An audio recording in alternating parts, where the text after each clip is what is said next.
날씨가 좀 풀렸죠? 네, 그래도 감기 조심하시고 건강 잘 챙기시고 생명의 봄을 마음껏 만끽하며 하나님 앞에 감사하는 여러분들 될 수 있기를 바랍니다. 오늘은 사순절 첫 번째 주일입니다.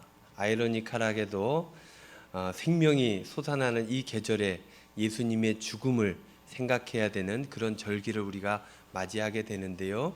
그 죽음이 있기 때문에 참된 생명이 있다는 이 역설을 잘 배우시고 또 기쁨으로 감사함으로 하나님 앞에 온전히 살아가는 저와 여러분들 다 될 수 있기를 우리 주님의 이름으로 축원드립니다. 사람의 일에는요 때가 있습니다. 이 때를 아는 게 제일 중요합니다. 할 때가 있어요. 공부도 할 때가 있다 그렇게 얘기를 하잖아요. 할 때가 있습니다. 그 때를 놓치면 어떻게 됩니까? 굉장히 힘들어지게 에너지를 많이 쏟아야 그 일들을 감당할 수 있게 돼요. 아니면 그 때를 놓치면 그 일을 아예 못하게도 되는 것입니다. 그런데요, 이 때를 잘 알아야 할 것, 안 할 것 구분해서 온전히 살아갈 수 있게 되는데, 그런데 그 때를 안다는 게 그게 쉽지가 않습니다. 여러분들 인생을 오래 사신 분들도 그 때가 언제인지 잘 모를 때가 너무너무 많다는 거예요. 왜 그렇습니까? 그 때를 알기 위해서 많은 경험도 하고 책도 많이 보았는데 그때를 잘 모르겠어요. 왜냐하면 그때 다 다르기 때문입니다. 그때 다 달라요. 잘 보고 파악을 해야 되는 것입니다. 진지할 때가 있고 농담할 때가 있는 거예요. 진지할 때 농담하면 어떻게 됩니까? 실없는 사람이 되고, 농담할 때 진지하면은 또 나쁜 사람이 되기도 하는 것입니다. 이러한 때를 모르면 굉장히 어렵고 힘들게 살아가게 되는데, 전도서 3장 말씀에 보면 이런 말씀이 있어요. 범사에 기한이 있고 천하 만사가 다 때가 있나니 날 때가 있고 죽을 때가 있으며 심을 때가 있고 심은 것을 뽑을 때가 있으며 죽일 때가 있고 치료할 때가 있으며 헐 때가 있고 세울 때가 있으며 울 때가 있고 웃을 때가 있으며 슬퍼할 때가 있고 춤출 때가 있다. 그렇게 말씀하고 있습니다. 때를 잘 아는 사람, 이런 사람이 지혜로운 사람이고, 이런 삶을 살아가는 사람이 전도자의 삶을 살아갈 수 있다라고 전도서가 증언하고 있는 것입니다. 농사를 지을 때도요, 우리가 너무나 잘 알지만 봄에 뿌려야 됩니다. 뿌릴 때가 있는 거예요. 그리고 거둘 때가 있는 것입니다. 추수할 때가 있는 거예요. 자기 마음대로 가을에 뿌리고 봄에 거두고자 한다면 그거 안 되는 것입니다. 그런 사람들은 굶어야 됩니다. 머리가 안 되면 어떻게 된다고요? 손발이 고생한다고. 고생을 자처하게 되는 삶을 살아갈 수 있게 된다는 것입니다. 교회에도요, 여러분 때가 있습니다. 온전한 신앙생활을 위해서 여러 절기로서 도와주는데 그것을 감당할 때가 있다는 것입니다. 지금은 어떤 절기입니까? 우리가 현수막도 붙었는데 사순절의 때를 보내고 있습니다. 사순절 어떤 절기입니까? 사순절. 오늘 찬양대도 예수님에 대해서 찬양을 했는데 예수님을 더 가까이 알아가는 그런 절기가 바로 사순절이라는 거예요. 이 절기가 언제 시작되었느냐? 지난주 수요일 날 시작됩니다. 수요일 날 시작해서 이번 주일이 사순절 첫 번째 주일을 맞이하게 되었던 것이죠. 이때는 어떤 때인가? 오늘 사순절에 대해서 말씀을 나누면서 우리 신앙을 어떻게 가져가야 되는가 한번 나누어 보기를 원합니다. 여러분, 사순절 이 단어를 한번 살펴보면요, 저기 나와 있네요. 한글로 사순절 읽고 한자로 사순절 나와 있잖아요. 절자는 절기할 때 절자죠. 그러면은 순자는 뭡니까? 순자는 열흘 순자입니다. 열흘 순자, 10일이라고 하는 시간 단위를 가리키는 단어고, 근데 그 앞에 뭐가 있어요? 4개 4가 있어요. 그러니까 사순, 40일의 절기다라는 그런 뜻입니다. 실제 헬라어에서는 테살코스테라는 단어를 썼는데 이 단어를 고스란히 번역한 게 사순절이에요. 그 뜻을 직역을 하면 40일간의 기념일이라는 그런 뜻입니다. 그러니까 사순절은 부활주일을 기점으로 역산해서 40일을 얘기하는 거예요. 그런데 이 40일, 여러분들 그 가운데 주일은 뺍니다. 그래서 부활절 전에 주일을 뺀 40일이 사순절인데 그게 언제 시작했다고요? 지난주 수요일 날 시작하게 되었다라는 것입니다. 이 기간 동안 뭐 하는 겁니까? 예수님의 삶을 묵상하는 거예요. 예수님은 어떤 삶을 사셨는가? 무엇을 위해서 그렇게 사셨는가? 왜 죽음으로 나아갈 수밖에 없었는가? 그것이 나와 어떤 관계가 있는가 알아보는, 그것을 마음에 담는 절기가 바로 사순절이다라는 것이죠. 그런데요, 여러분, 왜 다른 날들 30, 그러니까 삼순절, 이순절 이럴 수 있는데 왜 사순절일까요? 40일이라고 하는 것은 성경에서 매우 특별한 상징을 가지고 있습니다. 성경을 보면 40일은 어떤 뜻이 있냐면 경건과 관련돼 있다라는 것들을 우리가 쉽게 알 수 있습니다. 첫 번째 40일 하면 떠오르는 게 뭐예요? 예수님께서 사역을 시작하기 전에 하나님 앞에 기도합니다. 기도하는 시간이 언제예요? 얼마나 돼요? 40일을 했어요. 뭘 하면서? 금식하면서. 금식기도 40일을 하게 되었다는 것입니다. 그렇게 공생애를 준비하며 경건으로 그 삶을 다졌던 시간이 40일이다. 그리고 또 모세도 40일간 금식기도 한 적이 있죠. 언제입니까? 시내산에 가서 하나님께 그 율법을 받기 전에, 하나님 만나기 전에 경건함으로 온 몸과 마음을 그렇게 다스리게 되었죠. 그게 40일 동안 했다는 거예요. 그리고 이 40이라는 단어는 또 광야와 연결되어 있습니다. 이스라엘 백성들이 그 종살이 하다가 나왔어요. 그래서 광야에서 하나님께 율법, 자유인의 상징이죠. 종들에게는 법이 없지 않습니까? 율법을 하나님께 받고 온전히 하나님 앞에 자유인으로 살아가겠다 결단하게 되고 계약을 체결하고 광야를 통해서 가나안 땅으로 나아갑니다. 그런데 가나안 땅으로 나아가기 전에 그 시간이 얼마예요? 40년이다 라고 이야기하고 있는 것입니다. 그러니까 이 40일이라고 하는 숫자는 성경에서 경건해지는 시간을 이야기하고 있는 것입니다. 그래서 이 경건해지는 시간을 현대 기독교인들도 사순절을 통해서 40일 동안 지키게 되었다. 그런 전통이 있게 되었다라는 것이죠. 그러면 여러분, 이 사순절 40일 동안 어떻게 무엇을 하며 지켜야 되겠습니까? 초창기 초대교회 성도님들은 이스라엘 백성들이 유월절, 유대인들에게 있어서 가장 큰 절기는 유월절이에요. 유월절. 그들이 종된 삶에서 그 자유인으로 삶으로 나가는 첫 번째 시작의 사건이 뭐예요? 바로 유월절이에요. 죽음의 신이 이스라엘 사람들의 집은 넘어갔다, 유월했다, 패스오버했다. 그래서 유월절이라고 이름을 붙였는데 그 유월절을 맞이하면서 유대인들은 금식하면서 그날을 준비했다는 거예요. 그런 전통이 있었기 때문에 초대 기독교인들은 유대인들과 연관성이 많았잖아요. 그래서 그것들을 본따고 구약의 이야기들을 본따서 금식하는 시간들을 만들었다라는 거예요. 그래서 부활절 전까지 금식을 하게 되었다는 거예요. 이 기간 동안 철저하게 초대 기독교인들은 금식하며 기도하며 경건 훈련을 했다는 거예요. 이런 사순절, 그래서 이런 초대교회의 전통을 받아서 금식하고 기도하는데 열심을 내는 시간으로 우리가 이해하고 있다는 것입니다. 금식이라고 하는 부분들만 살펴보면 초창기 사순절이 처음 만들어졌을 때 기독교인들은 40일 동안 금식을 하는데 밥을 전혀 먹지 않을 수는 없지 않습니까? 일도 하고 해야 되기 때문에. 그래서 점심 때만 밥을 먹었어요. 그리고 아침과 저녁을 걸렀습니다. 저녁 때만 밥을 먹었어요. 아침과 점심을 걸렀어요. 근데 여러분들 저녁에 밥을 많이 먹어도 아침 되면 어떻게 해요? 배고프잖아요. 일하러 가는데 힘이 없어요. 그래서 컴플레인이 있었는지 어쨌는지 모르겠습니다. 그래서 한 14세기쯤 와서는 그럼 우리가 밥을 2끼 정도는 먹읍시다 라고 얘기가 됐는지 그렇게 전통이 바뀌게 되었어요. 정오 식사가 생겨났습니다. 정오 식사가 생겨나면서 저녁은 간단하게 먹읍시다 해서 2끼 정도를 먹고 한 끼는 금식하며 기도했던 것입니다. 근데 지금은 어떻게 합니까? 금식합니까? 거의 대부분의 현대 기독교인들은 금식하지 않아요. 타협을 한 건지 적절한 어떤 선을 찾은 건지 모르겠으나 요즘은 절식을 합니다. 절식. 배가 부르도록 먹지 않는다라는 거예요. 그리고 이 사순절이 되면은 음주 가물을 삼가합니다. 술을 먹지 않고 노는 일을 줄여요.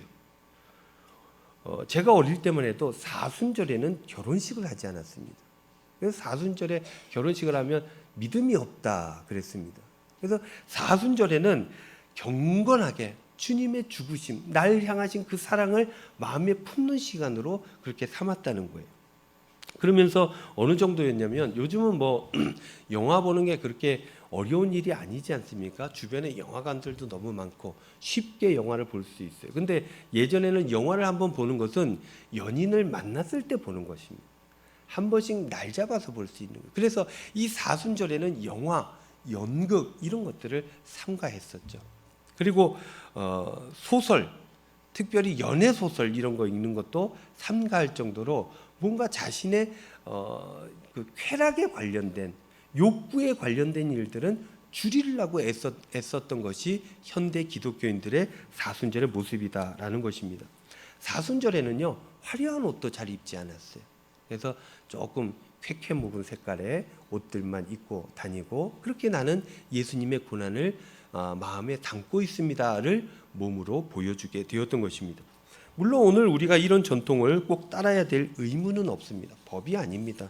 그러나 여전히 그 경건에 대한 자세는 우리가 배워야 될 필요가 있다. 그래서 교회 학교 이런 데서는 사순절이 되면 컴퓨터 게임을 좀 줄인다든가 시간을 줄인다든가 TV나 미디어 이런 관련된 일들을 줄여가는 노력들을 하면서 그렇게 줄이면서 남은 시간 여유가 생기는 그 시간들을 성경을 보고 기도하고 말씀 보는 시간으로 그렇게 채워나갔다라는 것입니다. 지금도 이 사순절은 우리에게 그런 의미가 있습니다. 절제하는 의미. 그래서 사순절 여러 가지 일들을 해도 좋고 안 해도 문제는 없으나 우리가 이 사순절이 되면 두 가지는 지켜야 된다. 첫째는 무엇입니까? 자기 나름대로 기준을 가지고 절제해야 된다는 거예요. 먹기는 먹되 먹고 싶은 욕망의 노예가 되지 말자는 거예요. 적당히 먹자는 것입니다. 자기가 좋아하는 것이 있다면 그거를 한번 줄여보자는 것입니다. 적당히 쉬고 재창조를 위한 문화생활을 하되 향락과 즐기고자 하는 욕망에 빠지지는 말자는 거예요. 즉 어떤 거에 얽매이지는 말자라는 것입니다. 두 번째는 뭡니까? 기도해야 돼요. 우리가 늘 기도합니다. 그러나 사순절에는 특별히 기도해야 된다. 우리가 사순절 묵상 책자를 나누었지 않습니까? 그 책자 오늘도 여러분들 안 받으신 분들은 받아갈 수 있습니다. 그 책자를 가지고 기도하는 시간이 필요하다. 시간이 오래 걸리지 않습니다. 그거 한번 쭉 말씀 보고 읽어보는데 몇 분 걸리냐면 5분 걸립니다. 5분 걸리고 나머지 한 5분 정도는 하나님 앞에 기도하는 시간. 물론 더 많으면 더 좋겠죠. 그러나 현대인들의 무기가 뭡니까? 나는 바쁘다입니다. 빨리 쉬고 빨리 일어나고 빨리 일하고. 근데 그것들을 좀 늘려보자는 거예요. 좀 여유롭게 하자는 거예요. 절제하자는 것입니다. 조금 돈이 덜 돼도 그래도 하나님 앞에 시간을 내자는 거예요. 그 마음이 있어야 된다. 그렇게 절제하고 기도하는 그런 시기를 우리가 가져야 된다라는 것입니다. 주보에 보면요. 우리가 처음에 이렇게 접어서 나오는데 요거 딱 피면 이쪽에 예배 안내가 나오고 밑에 보면 일주일 동안 묵상할 내용들이 나오는데 우리가 매일 성경이 쭉 나왔어요. 오늘 오후에 매일 성경 큐티하는 방법에 대해서 세미나가 있지 않습니까? 그 지난번에 오신 목사님이 오셔가지고 큐티 방법에 대해서 다시 한번 특강을 해주실 건데 거기가 들어가는 부분이 뭘로 바뀌었냐면 우리가 요번에 묵상집 내용으로 싹 바뀌었어요.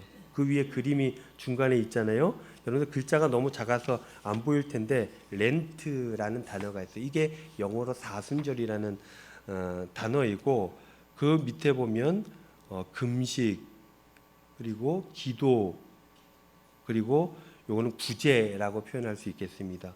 구제라고 하는 단어가 나요. 경건 훈련과 같은 그런 의미입니다. 여러분들 이런 것들이 사순절에 우리에게 필요하겠다라는 것입니다. 사순절이라고 하는 게 교회 1년 절기 안에 꼭 들어가는 이유는 그만한 이유가 있는 것입니다. 1년 중 40일은 하나님 앞에 시간을 내자는 거예요. 경건하는 시간을 갖자는 것입니다. 늘 세상을 땅에 나아가던 막 살아가던 그 삶을 한 번이라도 돌이키자는 거예요. 그래서 원래 상태로 되돌려 놓자는 것입니다. 그러기 위해서는 절제와 기도와 경건 훈련이 필요하다라는 전통이 생겨나게 된 것입니다. 사랑하는 성도 여러분, 이 사순절 기간에 이러한 전통을 몸에 받아들이고 한번 절제하며 기도하며 경건 훈련의 시간으로 삼아서 하나님 앞에 더욱더 온전해지는 저와 여러분들 다 될 수 있기를 우리 주님의 이름으로 축원드립니다. 그렇다면 사순절 있어야 되는 이유가 무엇이냐? 조금 전에 말씀을 잠깐 나누기는 하였지만 이 사순절이 우리에게 필요한 의미, 사순절의 목적 이것들을 돌아보는데 오늘 우리가 읽은 본문 말씀은 우리에게 큰 깨달음을 더하여 줘서 우리가 함께 보고자 했는데 요엘서 2장 12절 말씀에 보면 이런 말씀이 있잖아요. 여호와의 말씀에 너희는 이제라도 금식하고 울며 애통하고 마음을 다하여 내게로 돌아오라 이런 말씀이 있어요. 사순절은 어떤 날입니까? 무엇 때문에 있는 것입니까? 돌아가기 위해서 있는 것입니다.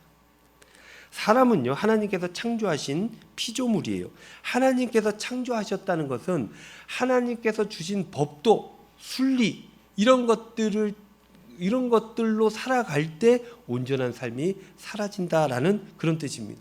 하나님의 뜻을 받아들이고 살아갈 때 완벽한 삶을 살아갈 수 있게 된다는 것입니다. 그런데요, 인간이 그렇게 살면 좋은데 죄를 지어요. 그래서 하나님께서 멀어지게 됩니다. 그 이후부터는 인간이 의식하지 않으면, 노력하지 않으면, 애쓰지 않으면 그냥 살아가면 하나님과 자연스럽게 멀어지는 속성으로 죄에 매여 살아가게 되어진다라는 것입니다. 그래서 그냥 살아가면 살아갈수록 그냥 하나님께 멀어지게 되는 게 인간이다라는 거예요. 그래서 1년에 한 번은 다 잡아놔야 된다는 거예요. 사순절이 그래서 필요하다는 것입니다. 그렇게 절제하여 말씀 보고 예수님을 생각하고 일부러라도 기도하는 시간이 그래서 우리에게 필요한 것입니다. 여러분들 여러 가지 삶의 자리 좋은 것들이 많잖아요. 근데 좋은 것들은 많으면 많을수록 좋은 것 같지만 많이 먹을수록 탈이 나는 게 인간의 몸이라는 거예요.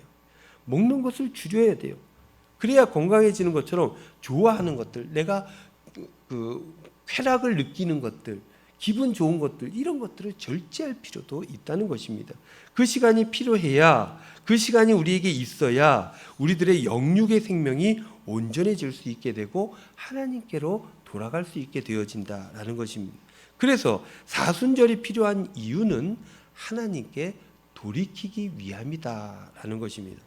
그렇게 하나님께 돌이키기 위해서는 세 가지가 필요합니다. 첫째, 돌아보기입니다. 하나님께 돌아가는 방법, 돌아봐야 돼요. 여러분 앞만 보고 달려가는 거 좋죠. 필요합니다. 그러나 한 번은 쉬어야 돼요. 일주일 7일 동안 열심히 일할 수 있습니다. 그러나 하루는 쉬는 게 하나님의 법이에요. 열심히 달리되 한 번은 멈춰서야 됩니다. 돌아봐야 돼요. 여유, 이 백지 상태를 만들어야 됩니다. 그리고 하나님을 받아들이고 그 가운데 내가 잘했는지 못했는지 이게 맞는지 그런지 돌아보는 시간이 우리에게 꼭 필요하다는 것입니다. 자신을 돌아봐야 돼요. 그래야 하나님께 돌아갈 수 있다는 것입니다. 12절 말씀에 너희는 이제라도 금식하고 울며 애통하라 그랬습니다. 자신을 돌아보면 대부분의 사람들이 그렇게 느끼죠. 아, 내가 멀리 와 있구나. 잘못된 방향으로 가고 있구나. 수정할 필요가 있겠구나. 돌아보는 시간이 그래서 필요하다는 것입니다. 그래서 옛날에는 사순절의 시작 제의 수요일이라 그러죠. 수요일 날 시작하게 돼 있어요. 근데 이 수요일의 이름이 뭐냐? 제의 수요일, 애쉬 웬즈데이라고 합니다. 이 제라는 말, 이거 태워져서 이제 흙먼지처럼 된 거, 그걸 제라 그러잖아요. 그거를 가지고 사순절이 시작할 때 성직자가 성도들에게 이마에다가 십자가로 이렇게 제를 묻혀줍니다. 묻혀주면서 이렇게 얘기를 했어요. 흙에서 왔으니 흙으로 돌아간다는 것을 잊지 마십시오 라고 이야기를 한다는 거예요. 여기서 죄가 뭡니까? 타고 남은 거예요. 죽음을 의미합니다. 그리고 머리에 죄를 얹어주는 것은 당신이 영원하지 않아요. 목숨 걸고 살아가는 것이 영혼에 관련된 일인지 아닌지 돌아봐야 됩니다 라는 그런 의미가 있다는 것입니다.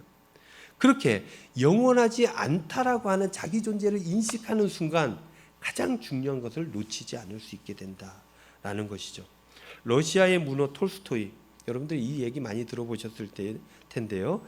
진정한 사나이가 되려면 남자가 3군데는 다녀와야 된다는 거예요. 첫 번째가 어디입니까? 군대.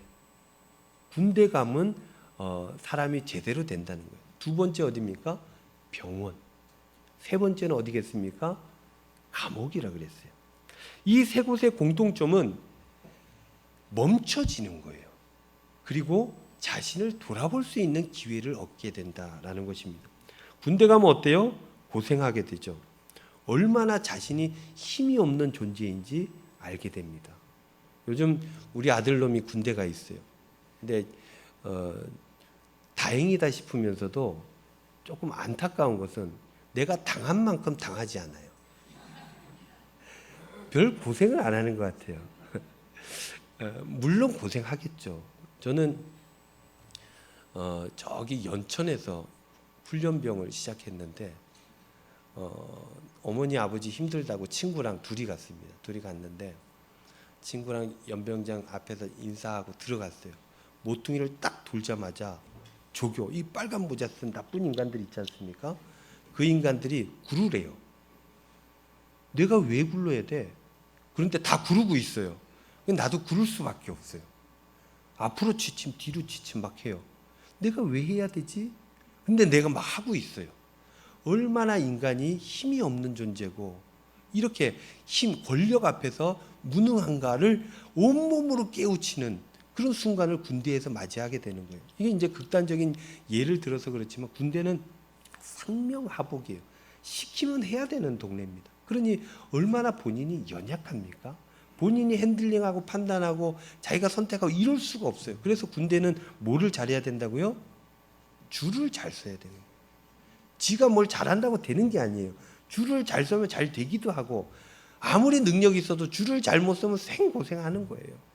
군대가 그런 동네다. 그러니 거기에 가보면 본인이 힘이 없는 존재, 자기 존재를 인식하게 된다. 두 번째, 병원에 가봐야 된다는 거예요.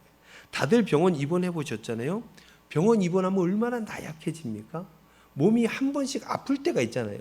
근데 아파서 병원에 병상에 누워서 바늘 이렇게 꽂고 있으면 한없이 작아집니다. 병원에 가면 어떻게 돼요? 안 하던 기도를 하게 됩니다. 하나님 도와주십시오. 본인이 어떤 존재인지 알게 된다는 거예요. 그리고 마지막 감옥에 가보게 되면 자신이 얼마나 큰 죄인지 깨달아 알게 된다는 거예요. 이것을 아는 것이 중요하다라는 것이죠. 그렇게 스스로가 어떤 존재인지 알게 되면 더욱 온전하게 살아갈 수 있게 된다는 거예요. 그래서 사순절이 필요한 것입니다. 예수님을 생각하는 시간. 그분이 나를 위해서 어떻게 하셨는지, 그 은혜로 인해 내가 어떻게 살아갈 수 있게 되는지 알 수 있게 되어진다는 거예요. 그렇게 주님과 가까워질 때 감사와 은혜로 온전하게 살아갈 수 있게 된다라는 것입니다. 사순절은 하나님께 돌이키는 것인데 하나님께 돌이키기 위해서는 자신을 돌아봐야 된다. 여러분들 자신을 돌아보는 이 사순절 기간 되시기를 바랍니다. 두 번째 돌이키기 위해서는 뭘 해야 됩니까? 참회하기를 해야 된다는 거예요. 요엘서 2장 13절 말씀에 보면 너희는 옷을 찢지 말고 마음을 찢고 그랬어요. 자신을 돌아봤으면 얼마나 연약한 존재인지 죄가 많은 존재인지 깨달아 알게 되면 어떻게 해야 돼요? 회개해야 된다는 거예요. 인정하라는 거예요. 참회하는, 하나님 앞에 참회하라는 것입니다. 옷을 찢는 종교적인 행위들을 하지 말고 마음을 찢으라 그랬어요. 진심으로 하나님 앞에 내가 연약한 존재고 나쁜 사람이니까 하나님 긍휼히 여겨주시고 날 좀 도와주십시오 라고 하는 것, 그 진심으로 하나님 앞에 나아가는 것, 그것이 필요하다라는 거예요. 요엘서는 언제 어느 시기에 쓰여졌는지 잘 알려지지 않은 책이에요. 그러나 그 내용을 보면 어떤 내용이냐면 메뚜기 떼가 쳐들어왔어요. 여러분들 우리는 메뚜기 떼의 공포를 모릅니다. 저도 뭐 정확히 뭐 책을 보고 아는데 그 동네에는 한 번씩 오면 초토화가 된다고 해요. 그래서 이것을 재앙이라고 그랬습니다. 그 메뚜기 떼 재앙이 있고 난 이후에 요엘서가 쓰여졌는데 이건 하나님의 마지막 심판에 대한 경고다. 너희들 계속 이렇게 살아가면 메뚜기 떼가 지나간 것뿐만 아니라 이 세상 자체 너희들의 삶이 사라지게 될 것이다 라고 하는 경고로 받아들이게 되었다는 것입니다. 그러니 너희들이 고쳐야 된다. 마음을 하나님께 내어드리고 액션하지 말고 진심으로 하나님 앞에 나아가 눈물로 참회해야 된다라고 이야기하고 있는 게 이 요엘서라는 거예요. 여러분들 현대인들은 눈물이 말라버린 사람이다. 그 부분을 예수님도 예전에 지적하셨죠. 피리를 불어도 춤추지 않고 장례가 나도 곡하지 않는다는 거예요. 감정 표현을 드러내지 않고 눈물을 보이지 않는다라는 것입니다. 그러나 진심으로 온전해지기 위해서는 하나님 앞에 내가 죄를 지었음을 인정하고 그게 얼마나 나쁜 것인지 그것 때문에 예수님이 어떤 일까지 경험했는지 알게 되면 그러면 눈물로 회개하게 되는 거예요. 그렇게 눈물로 진심 어린 참회를 가져가야 된다. 그런 게 이 사순절에 필요하고 그러할 때 하나님께 우리를 돌이킬 수 있게 된다라는 것입니다. 세 번째, 하나님께 돌아가기 위해서 필요한 것은 거룩을 회복하는 것입니다. 16절 말씀에 보면 백성을 모아 그 모임을 거룩하게 하고 장로들을 모으며 어린이와 젖 먹는 자를 모으며 신랑을 그 방에서 나오게 하며 신부도 그 신방에서 나오게 하고 그랬습니다. 이게 무슨 말씀입니까? 백성들을 모으라는 거예요.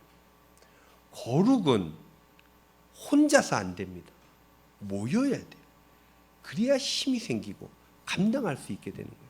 거룩은 나 혼자 절대 안 되는 것입니다. 그래서 거룩은 모여야 되는, 백성을 모아 그 모임을 거룩하게 하고 모일 때 거룩이 시작되어진다는 거예요. 그리고 뒤에 보면은 장로들을 모으라 그랬어요. 장로들 당연하죠.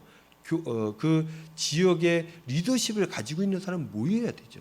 그 사람이 있어야 되고 그 다음에 나오는 게 뭐예요? 중간이 없어요. 바로 어린이가 넘어갑니다. 어린이도 모자라서 젖 먹이는 자, 젖 먹는 자를 모이라는 거예요. 그러니까 모두가 모여야 된다는 거예요. 어떤 상황이든지 무슨 일이 있든지 다 모여야 된다는 거예요. 장로부터 젖 먹는 아이까지 다 모여야 된다는 거예요. 그러면서 뭐라 그럽니까? 신랑 신부 얘기가 나와요. 율법에 보면 결혼을 했어요. 그러면은 전쟁에도 징집하지 않는 법이 있습니다. 1년 동안은 절대 나라가 무너진다 할지라도 이들을 부르지 않게 돼 있어요. 그들은 그 신혼을 즐기고 또 그 가정과 그 대를 후손들을 보기 위한 일들을 감당하는 것, 이게 중요하다고 여겼다는 거예요. 그러나 여기 보면은 그 모든 것보다 더 중요한 게 있는데 거룩하기 위해서 모이는 게 더 중요하다는 거예요. 예배드리고 하나님 앞에 온전히 서는 게 제일 중요하다. 이것을 요엘서는 얘기하는 거예요. 너희들 그렇게 하면 완전히 망하는 거야. 너희들이 안 망하기 위해서는 이 거룩을 위한 모든 것들을 감당해야 돼 라고 지금 얘기하고 있는 거예요. 다 나와라. 다 나와서 모여야 된다. 그렇게 하나님 앞에 나가야 된다. 그렇게 마음을 서로 모을 때 그때 거룩의 역사가 나타나게 된다. 여러분들 작심삼일이라고 했어요. 근데 큰 단체는 뭔가를 정했어요. 그럼 어떻게 해요? 그 임기가 끝날 때까지 그 사람이 그걸 이끌어 갑니다. 단체이기 때문에 그래요. 근데 혼자서 결정했어요. 그럼 어떻게 됩니까? 3일 뒤에 이게 사라져 버리는 거예요. 그래서 작심삼일이라고 해요. 모여야 일이 된다는 것입니다. 모여야 거룩할 수 있게 되어진다라는 것입니다. 모여야 우리가 하나님 앞에 돌이킬 수 있게 된다라는 것입니다. 여러분들 우리 교회는요 비교적 율법적이지는 않습니다. 주일날 빠지면 어떻게 됩니까? 아무렇지도 않습니다. 아무 문제가 일어나지 않아요. 정죄하지 않습니다. 그러나 여러분들 그 정죄가 없다 할지라도 주일 예배 드리는 게 신앙생활의 가장 기본이에요. 기본.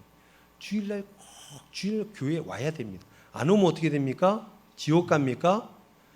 전혀 그렇지 않습니다.